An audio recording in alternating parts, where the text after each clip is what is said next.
According to the question, a disk is rolling, the velocity of its center of mass is vcm, which one will be correct? आपको question में given है कि एक disc है जो rolling motion में है, इसके सेंटर ऑफ मास की वेलोसिटी vcm है, तो इन चारों ऑप्शन में से कौन सा सही है? फर्स्ट ऑप्शन है the velocity of highest point is 2 vcm and at point of contact is 0. The velocity of highest point is vcm and at point of contact is vcm. The velocity of highest point is 2 vcm and point of contact is vcm. And fourth option is the velocity of highest point is 2 vcm and point of contact is also 2 vcm.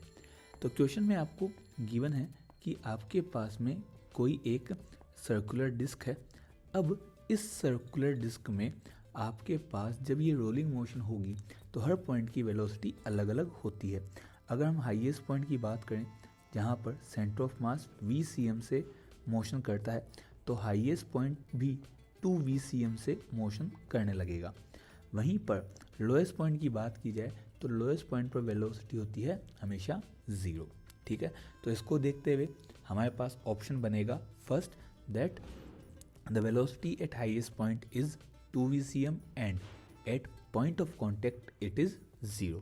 So A will be our correct answer. Okay, चलिए next question 2002 में आया हुआ है, 2002 का question है. A circular disk is to be made by using iron and aluminium so that it acquires maximum moment of inertia about geometrical axis. It is possible with. आपको कहा गया है कि एक सर्कुलर डिस्क है जिसके लिए मोमेंट ऑफ इनर्शिया हमें मैक्सिमम रखना है अबाउट इट्स ज्योमेट्रिकल एक्सिस. इसके लिए इसको आयरन और एल्यूमिनियम से बनाया गया है. ये अब हमें मोमेंट ऑफ इनर्शिया मैक्सिमम चाहिए. मैक्सिमम मोमेंट ऑफ इनर्शिया के लिए इनमें से इन चारों ऑप्शन में से कौन सा ऑप्शन सूटेबल होगा?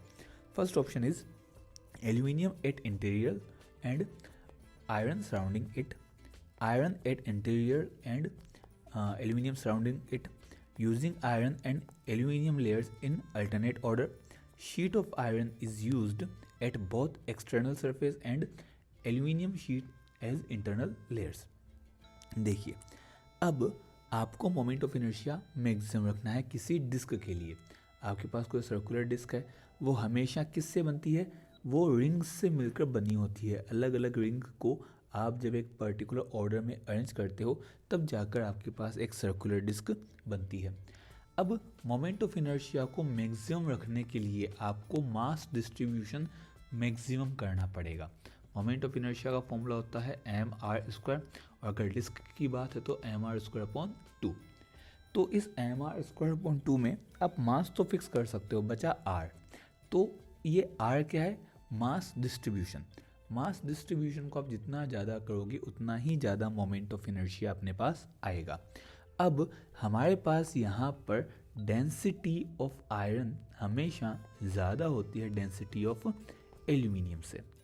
इसका मतलब कि जो आयरन होगा वो ज़्यादा हेवी होगा एल्यूमिनियम से. इसका मतलब कि अगर आप सेम रेडियस की 2 रिंग बनाते हो तो उसमें जो आयरन है उसका मास एल्यूमिनियम के कंपैरिजन में ज़्यादा होगा. इसका मतलब कि अगर आप आयरन को इस डिस्क के बाहर की साइड रखो, सराउंडिंग की साइड, और एल्यूमिनियम को इंटरनल साइड रखो तो आपका काम बन सकता है. तो मोमेंट ऑफ इनर्शिया मैक्सिमम आ सकता है.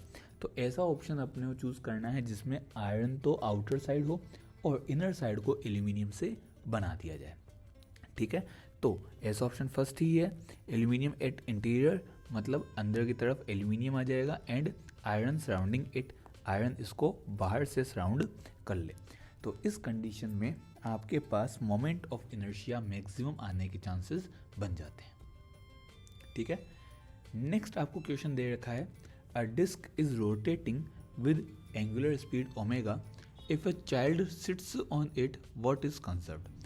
एक डिस्क है जो कि एंगुलर वेलोसिटी ओमेगा से रोटेट कर रही है, इसके ऊपर आकर एक बच्चा बैठ जाता है, तो गिवन क्वांटिटीज़ में क्या कंजर्व रह सकता है?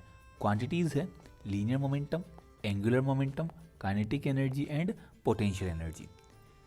तो देखिए यहाँ पर रोटेशनल मोशन है। रोटेशनल मोशन में लीनियर मोमेंटम तो कभी कंजर्व होगा नहीं, क्योंकि लीनियर मोमेंटम आपके पास होता है m into v, and v जो है that is velocity. Velocity direction पर डिपेंड करती है, जो कि आपके पास में बार बार चेंज होगी।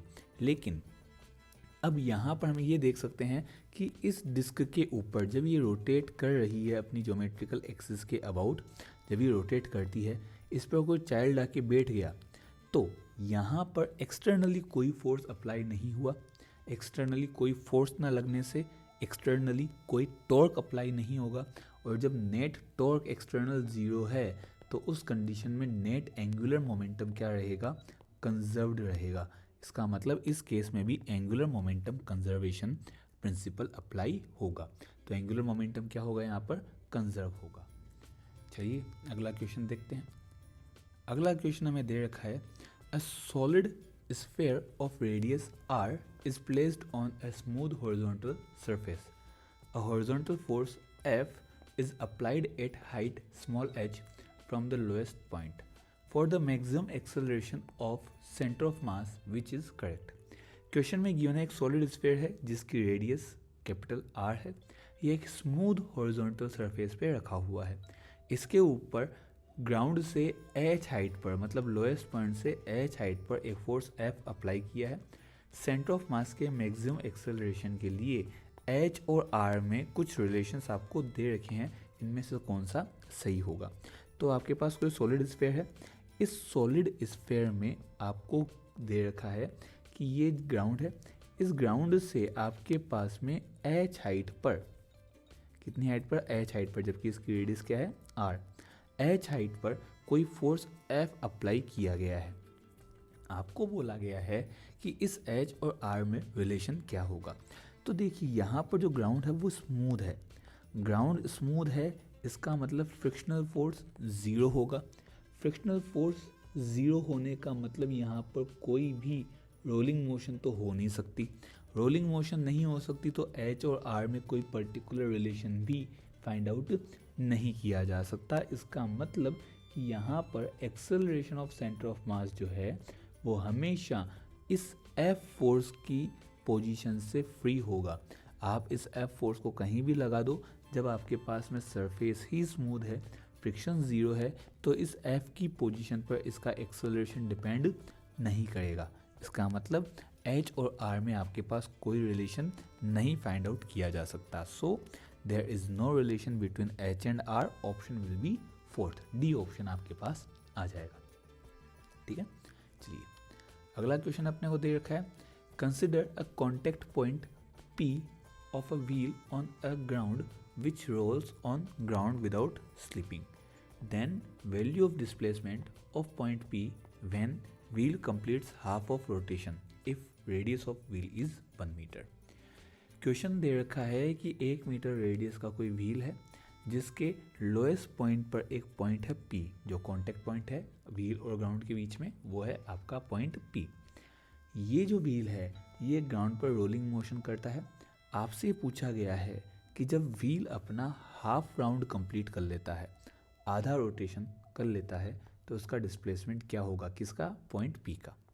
ठीक है, तो आपसे ये कहा गया है कि आपके पास एक सर्कुलर डिस्क है। ठीक है, व्हील है, व्हील मतलब क्या हो गया, डिस्क, यहाँ पर एक पॉइंट है P।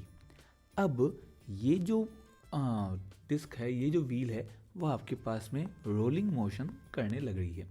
रोलिंग मोशन करने पर अब जब ये आधा रोल कर जाएगा तो वो जो पॉइंट P है वो कहाँ आ जाएगा, इस पॉइंट पर आ जाएगा।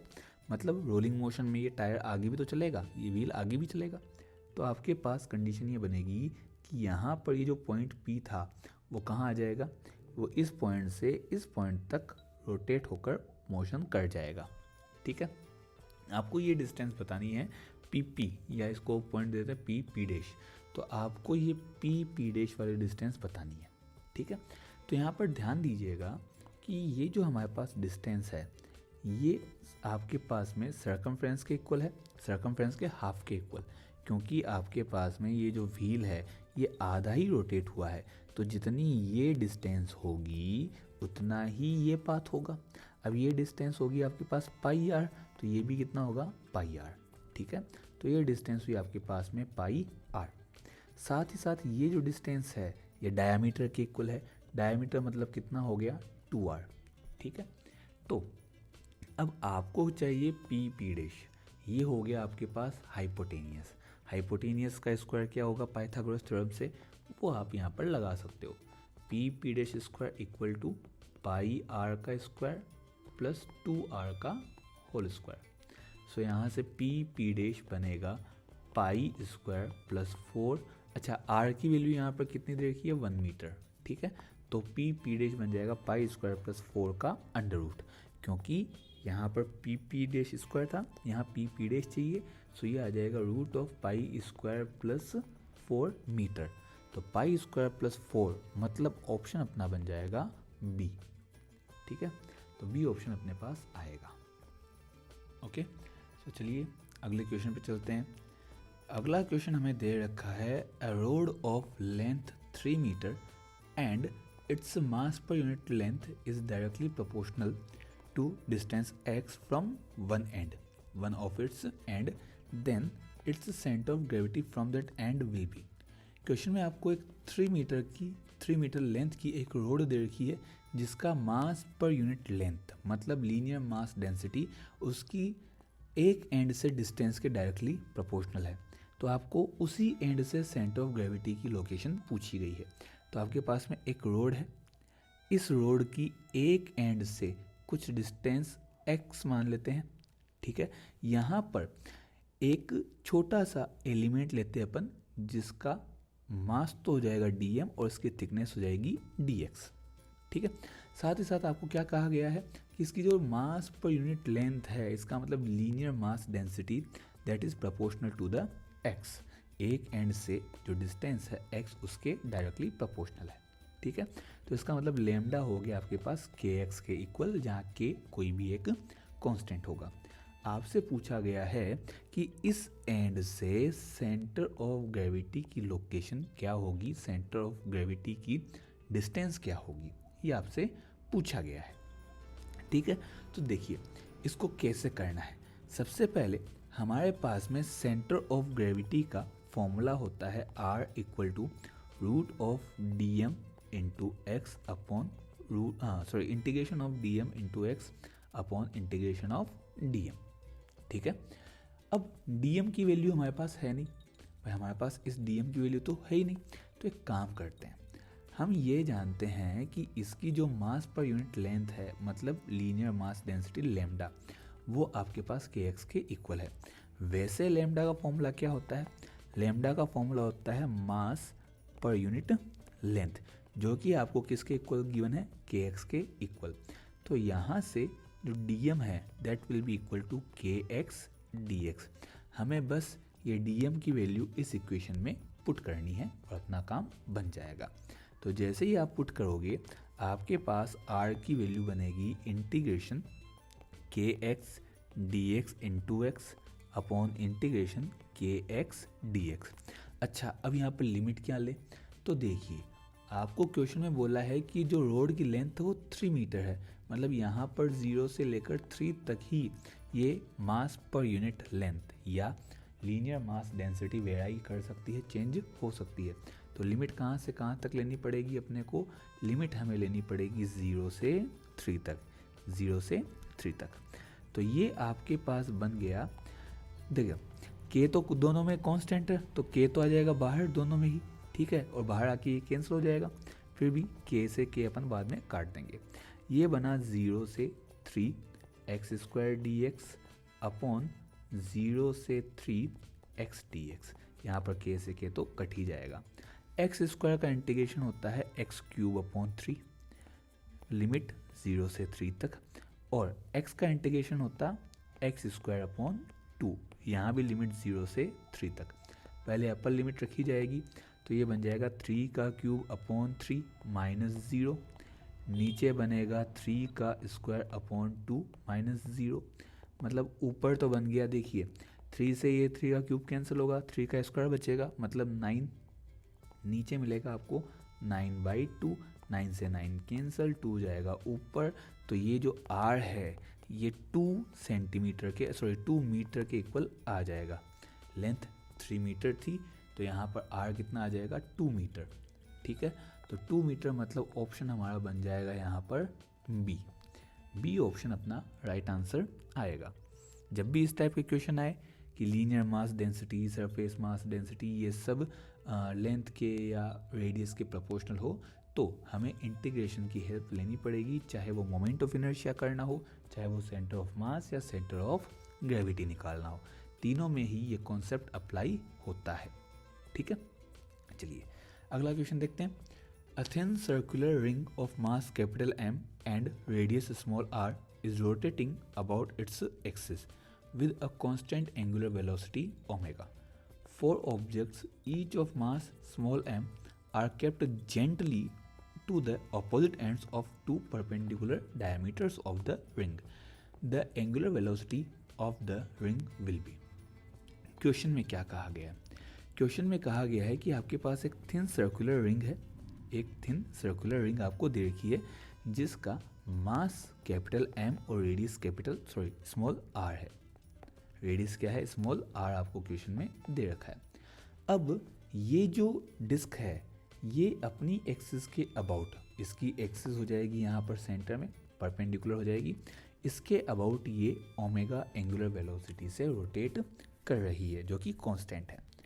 अब आपसे कहा गया है कि इस डिस्क के ऊपर ये जो दो डायगोनल हैं, एक तो ये हो गया एंड दूसरा ये डायगोनल हो गया। ठीक है, दोनों एक दूसरे परपेंडिकुलर हैं। इन डायगोनल्स पर अपोजिट फॉर्म में आपके पास चार मास m, m, m और m, चारों इक्वल मासेस को रख दिया गया है।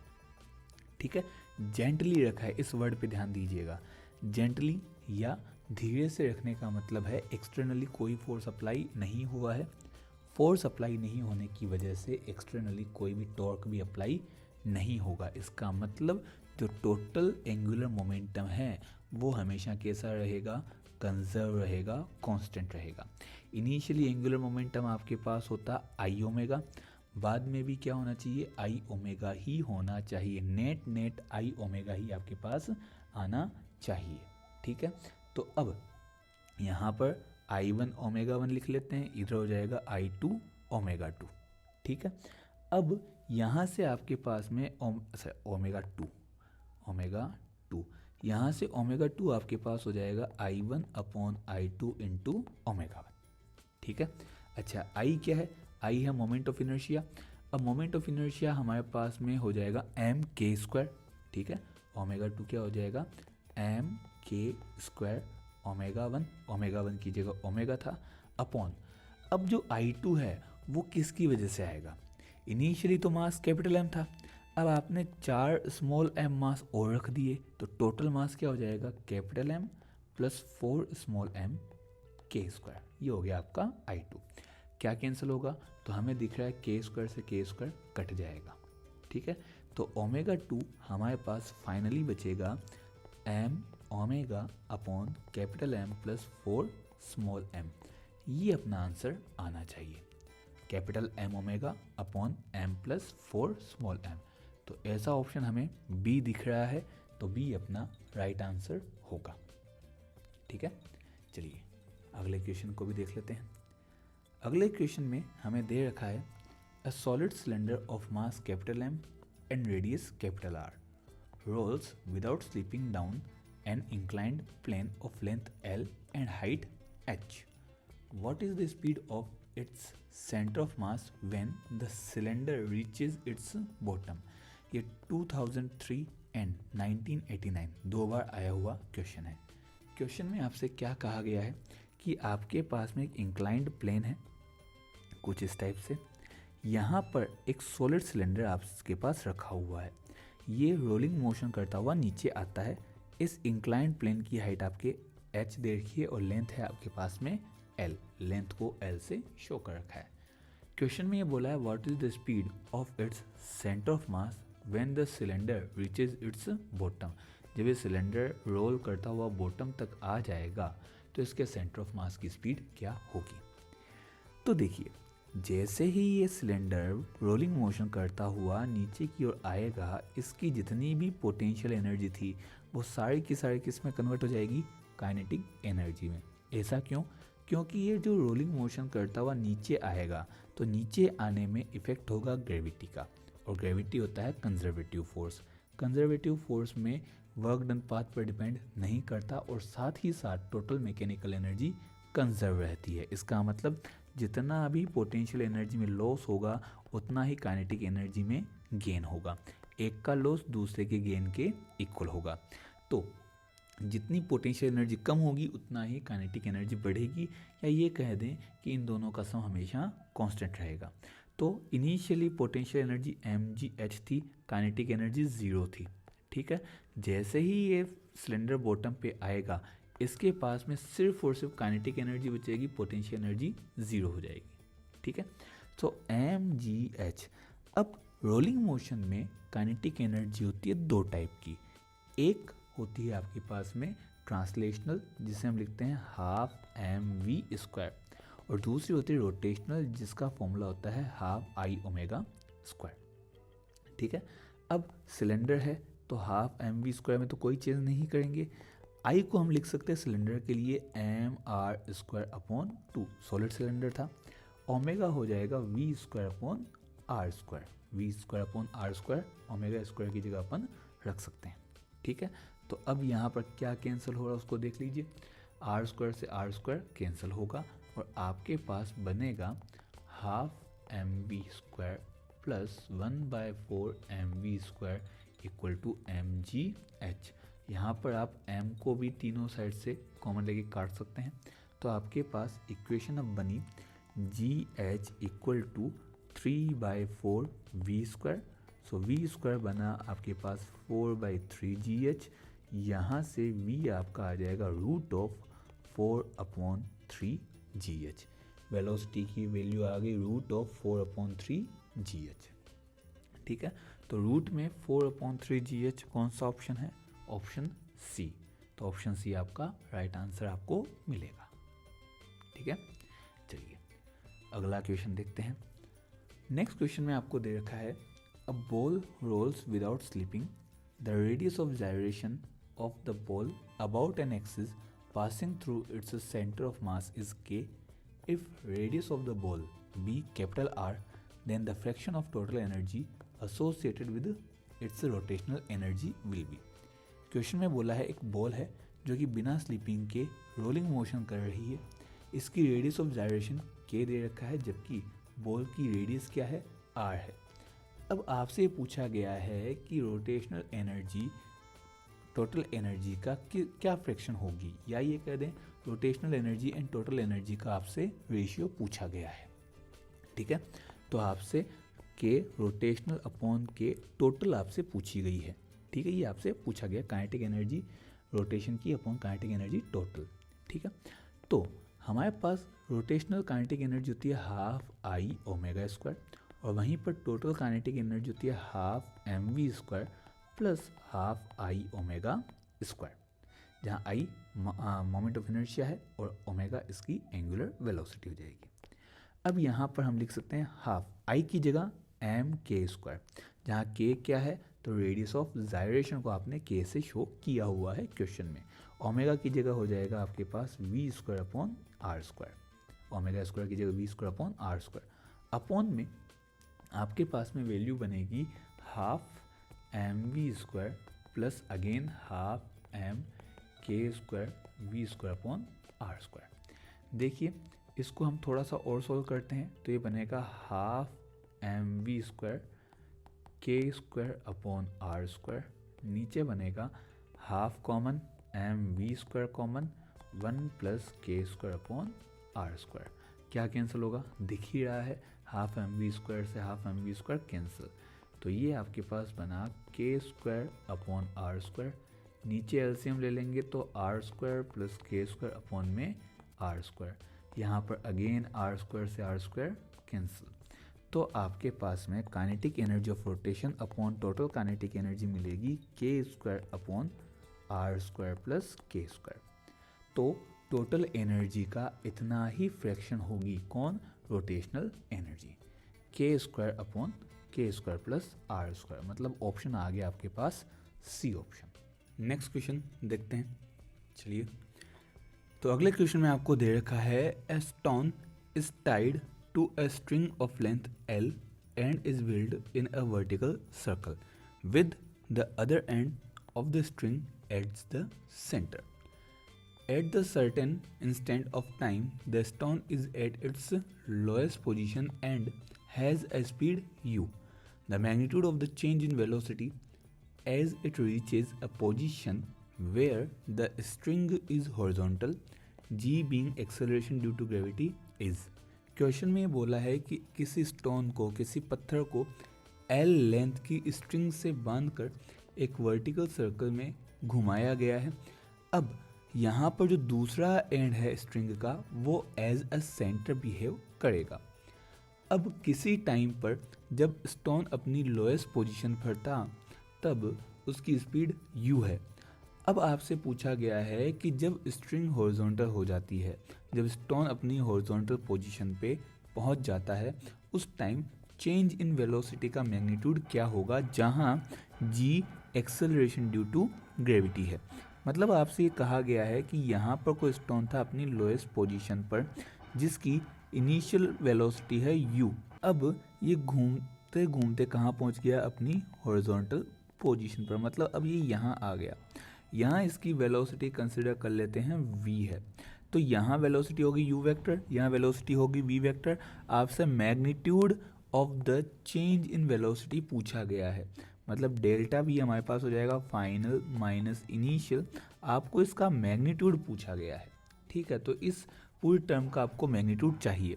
अब उसके लिए हमें ये पता होना चाहिए कि v वेक्टर जो ये फाइनल वेलोसिटी थी, इस फाइनल वेलोसिटी की वैल्यू क्या होगी। तो हम ये अप्लाई कर सकते हैं कि टोटल मैकेनिकल एनर्जी यहाँ पर क्या होगी, कंजर्व्ड। क्यों? क्योंकि ये जो स्टोन है ये ग्रेविटेशनल फील्ड में ही रोटेट हो रहा है, वर्टिकल सर्कल है तो ग्रेविटेशनल फील्ड होगा। ग्रेविटेशनल फोर्स एक कंजर्वेटिव फोर्स है जिसमें conservation of mechanical energy apply हो सकता है। So by conservation of mechanical energy principle, lowest point पर इसके पास काइनेटिक एनर्जी थी हाफ m(u²), मास अपन ने m माना है, और जब ये हॉरिजॉन्टल पहुंचा तब इसकी पोटेंशियल एनर्जी तो हो जाएगी mgl। कैसे? तो भाई ये जो इसकी लेंथ थी वो l थी, ठीक है, प्लस काइनेटिक एनर्जी होगी हाफ mv²। यहाँ पर m को कॉमन लेके कट किया जा सकता है, एंड अगर आप v² देखोगे तो v² की वैल्यू आपको मिलेगी u² minus 2gl। Clear? Now change in velocity is delta v equal to v vector minus u vector, और आपको चाहिए इसका मैग्नीट्यूड। तो चेंज इन वेलोसिटी का हमें चाहिए मैग्नीट्यूड, तो delta v vector equal to v vector minus u vector. When we have to find change in velocity's magnitude, then we will get root of v² plus u²। so v² हो गया u² minus 2gl and plus में u² का under root, तो ये हमारे पास बना 2u² minus 2gl का under root. आप चाहो तो 2 को कॉमन ले सकते हो, तो ये बनेगा 2u² minus gl, 2u² minus gl। इसका मतलब आपके पास ऑप्शन देखिए 2u² minus gl, meaning first option आपके पास आ जाएगा, ए ऑप्शन आपको यहाँ पर मिल जाएगा। Root 2u² minus gl, root 2 तो कॉमन आ गया, u² माइनस gl आपके पास बच जाएगा, ठीक है। चलिए अगला क्वेश्चन देखते हैं। The ratio of the radii of gyration of a circular disk about a tangential axis in the plane of the disk and of a circular ring of the same radius about the tangential axis in the plane of the ring is। आपसे एक disc और एक ring की radius of gyration का ratio पूछा है। अब ये रेडियस ऑफ जायरेशन किसके लिए है? उस टेंजेंशियल एक्सिस के लिए जो कि डिस्क एंड रिंग के प्लेन में है, ठीक है। तो सर्कुलर डिस्क की टेंजेंट के लिए, भाई ये अगर सर्कुलर डिस्क है तो इस सर्कुलर डिस्क की इस टेंजेंट के लिए मोमेंट ऑफ इनर्शिया होता है 5/4 mr²। इसको हम इक्वल रखेंगे mk² के, ठीक है। यहाँ से m से m कैंसिल, तो k डिस्क आपके पास आ जाएगा रूट ऑफ 5/4 r।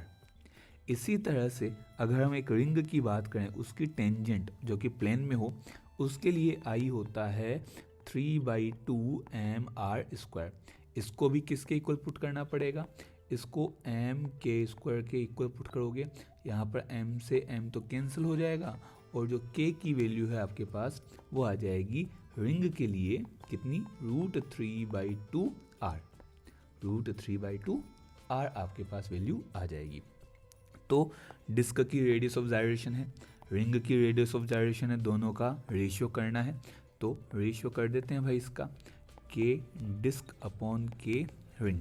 डिस्क के लिए √5/4r, रिंग के लिए √3/2r।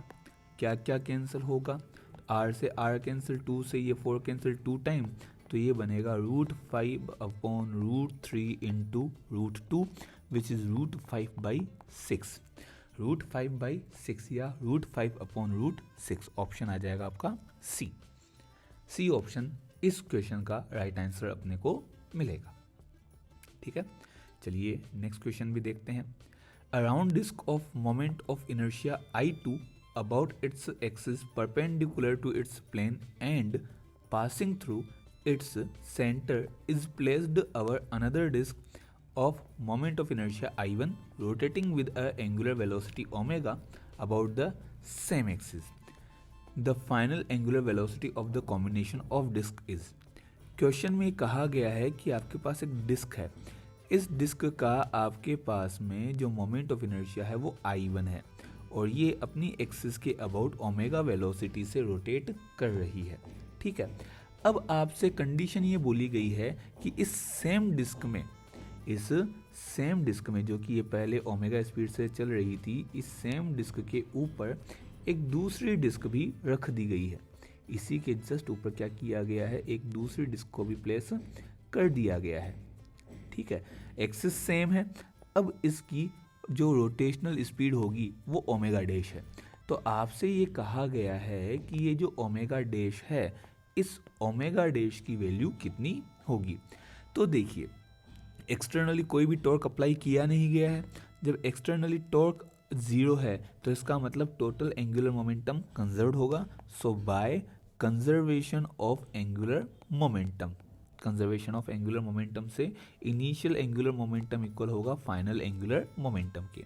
इनिशियल हो जाएगा I1 ओमेगा, फाइनल होगा I1 प्लस I2 क्योंकि दोनों डिस्क का मोमेंट ऑफ इनर्शिया ऐड हो जाएगा और एंगुलर वेलोसिटी ओमेगा डैश। तो ओमेगा डैश आपको मिलेगा I1 omega upon I1 plus I2, I1 omega upon I1 plus I2। इसका मतलब ऑप्शन आपके पास सीधा सीधा बन जाएगा कौन सा, थर्ड ऑप्शन, सी ऑप्शन आपका राइट आंसर मिलेगा। बस इतना ही करना है, एंगुलर मोमेंटम कंजर्वेशन प्रिंसिपल को यहाँ पर अप्लाई करना है। ठीक है, चलिए आज का लास्ट क्वेश्चन देखते हैं। A wheel having moment of inertia 2 kg metre square about its vertical axis rotates at the rate of 60 rpm about its axis. The torque which can stop the wheel rotation in 1 minute would be। Question में आपको कहा है कि 2 kg metre square moment of inertia का कोई wheel है जो कि अपनी वर्टिकल एक्सिस के अबाउट 60 rpm की रेट से रोटेट करता है। अब आपको वो टॉर्क बताना है जो इसको 1 मिनट में रोक सकता है।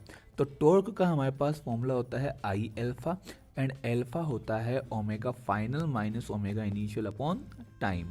ओमेगा फाइनल तो 0 है क्योंकि आपको 1 मिनट में इसको रोकना है, स्टॉप करना है, रोकना है। तो अल्फा आपके पास हो जाएगा कितना, माइनस ओमेगा इनिशियल था 60 rpm, रोटेशन पर मिनट के लिए 2π/60 से मल्टीप्लाई करना पड़ेगा और टाइम आपको देखा 1 मिनट मतलब 60 सेकेंड।